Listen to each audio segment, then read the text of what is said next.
Tractor ಮೇಲೆ ಅಲ್ಲಿ ಬೆಂಕಿ ಹಚ್ಚಿದ ಬಗ್ಗೆ ಮಾಹಿತಿ ಸರ್. ಈಗ ಬಾಗಲಕೋಟೆ ಕಬ್ಬು ಬೆಳೆಗಾರರು ಹೋರಾಟ ಮಾಡ್ತಾ ಇದ್ರು, ಟ್ರ್ಯಾಕ್ಟರ್ಗೆಲ್ಲ ಬೆಂಕಿ ಹಚ್ಚಿದಾರಲ್ಲ.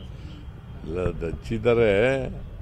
ಅದಕ್ಕೆ ರೈತರು ಹೇಳಿ ಸ್ಟೇಟ್ಮೆಂಟ್ ಕೊಟ್ಟಿದ್ದಾರೆ, ನಾವು ಇದಕ್ಕೆ ಕಾರಣರಲ್ಲ ಅಂತ ಹೇಳಿದ್ದಾರೆ. ಅದಕ್ಕೆ ತನಿಖೆ ಮಾಡಿ ಅಂತ ಹೇಳಿದ್ದೀನಿ. ವಿಚಾರಣೆ ಮಾಡಿ ಯಾರು ತಪ್ಪಿತಸ್ಥರು, ಯಾರು ಕಬ್ಬನ್ನು ಸುಟ್ಟಾಕ್ದವರು, ಟ್ರ್ಯಾಕ್ಟರ್ಗಳಿಗೆ ಬೆಂಕಿ ಹಚ್ಚಿದವರು ಯಾರು ಅಂತಕ್ಕಂಥದ್ದು ನೋಡಿ ಅಂತ ಹೇಳಿದ್ದೀನಿ. ಸೊ ಅವರು ರೈತರು ಕೂಡ ಮುಧೋಳದ ರೈತರು ಒಂದು ಸರ್ಕಾರ ತೀರ್ಮಾನ ಮಾಡಿದೆ 3,300 ರೂಪಾಯಿ. ಅದಕ್ಕೆ ಒಪ್ಕೊಂಡು ಅವ್ರ ಚಳವಳಿಯನ್ನು ವಾಪಸ್ ತಗೋಬೇಕು ಅಂತೇಳಿ ಒತ್ತಾಯ ಮಾಡ್ತೀನಿ. ಬಿಹಾರದಲ್ಲಿ ಮಾರ್ಕೆಟ್ ಬಂದ ಹಿನ್ನಡೆ ಆದರೂ ಕೂಡ ಹಿನ್ನಡೆ ಆಗಿದೆ ಸರ್ ಬಿಹಾರದಲ್ಲಿ.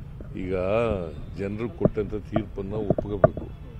ಏನು ತೀರ್ಪು ಕೊಟ್ಟಿದ್ರೆ ಅದನ್ನ ಒಪ್ಕೊಳ್ಳಿ. ನೀವು ಸ್ಟ್ರಾಂಗ್ ಆದ್ರೆ ಸರ್ ಕರ್ನಾಟಕದಲ್ಲಿ ಸರ್, ನೀವು ಸ್ಟ್ರಾಂಗ್ ಆದ್ರೆ ಸರ್ ಮತ್ತಷ್ಟು ಈ ರಿಸಲ್ಟ್ ಇಂದ ನೀವು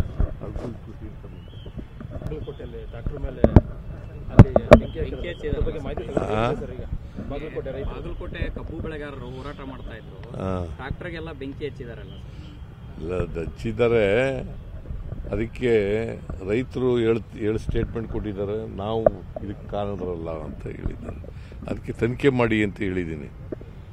ವಿಚಾರಣೆ ಮಾಡಿ ಯಾರು ತಪ್ಪಿತಸ್ಥರು, ಯಾರು ಕಬ್ಬನ್ನು ಸುಟ್ಟಾಕ್ದವರು, ಟ್ರ್ಯಾಕ್ಟರ್ಗಳಿಗೆ ಬೆಂಕಿ ಹಚ್ಚಿದವರು ಯಾರು ಅಂತಕ್ಕಂಥದ್ದು ನೋಡಿ ಅಂತ ಹೇಳಿದ್ದೀನಿ.